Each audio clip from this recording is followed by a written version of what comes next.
محمد نعیم Batla house سے معلوم کرتے ہیں زکوٰۃ کے پیسوں سے قرض دینا کیسا ہے؟ مثلا اگر کسی مستحق کو زکوٰۃ کے پیسوں سے قرض دیا جائے اور وہ واپس نہ کرے تو زکوٰۃ ادا ہو جائے گی یا دوبارہ زکوٰۃ دینی پڑے گی؟ زکوٰۃ کی ادائیگی کے لیے بنیادی شرط ایک تو نیت ہے اور دوسرا جس کو ہم زکوٰۃ دے رہے ہیں اس کو مالک بنانا ہے۔ مذکورہ صورت میں زکوٰۃ کے پیسوں سے قرض دیا ہے اور قرض دیتے ہوئے قرض کی نیت کی تھی، زکوٰۃ کی نیت نہیں کی تھی، لہٰذا زکوٰۃ ادا نہیں ہوگی۔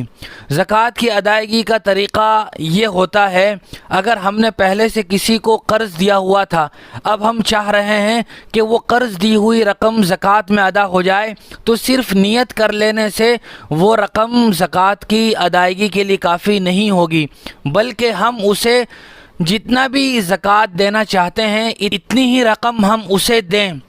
پھر وہ ہمیں واپس کرے ہمارا قرض، پھر جب ہمارا قرض اپنے پاس واپس آ جائے پھر ہم اس پیسے کو زکوٰۃ کی نیت سے اسے دینا چاہیں تو دے سکتے ہیں۔